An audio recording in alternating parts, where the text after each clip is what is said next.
Hi, Jim Laird here with J&M Strength Conditioning. Just finishing up a day at work, and I just wanted to hop on here real quick and introduce you to a concept that I was really unfamiliar with until about 2 years ago when I got really sick with ulcerative colitis.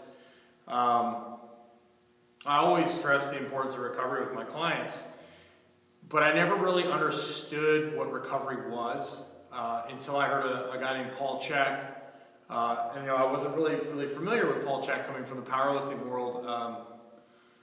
From the powerlifting perspective, Paul Chek would be kind of looked at as somebody who was weird, alternative type. And Paul was on Sean Croxton's Underground Wellness show, and he was talking about the concept of working in so you can work out. And what I did for years is I trained really hard, loud music, caffeine, ephedra, that whole stuff. But I would take days off, but the days off would be up at 5 a.m., training clients all day, working at a high school in the afternoon, and not getting to bed till 11 or 12 at night. And of course, the whole day was coffee, so I could keep going. And I did that for like 4 years. And I hit personal bests, and on a performance level, I did very well. But then I ended up burning out, getting sick and exhausted. I ended up with ulcerative colitis, and that's when I started checking into things like Rob Wolf and Sean Croxton and Paul Chek and all these different people that have this different perspective on health and wellness and longevity.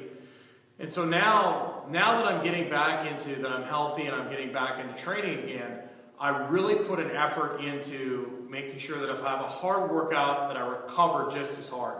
And one thing I've started to do is listening to like a meditation tape 30 minutes every single day, and I'll be upping that.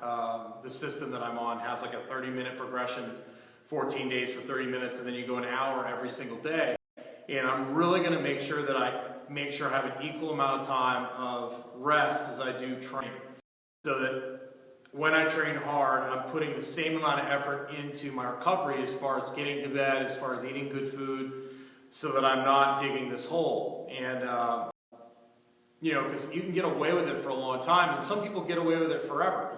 Some people can take any kind of beating they possibly can, but, it ended up catching up with me. So if you train hard, there's nothing wrong with that. Just make sure that you're doing the work, the stuff that sucks, the foam rolling, the resting, the meditation. For me, it could be fishing.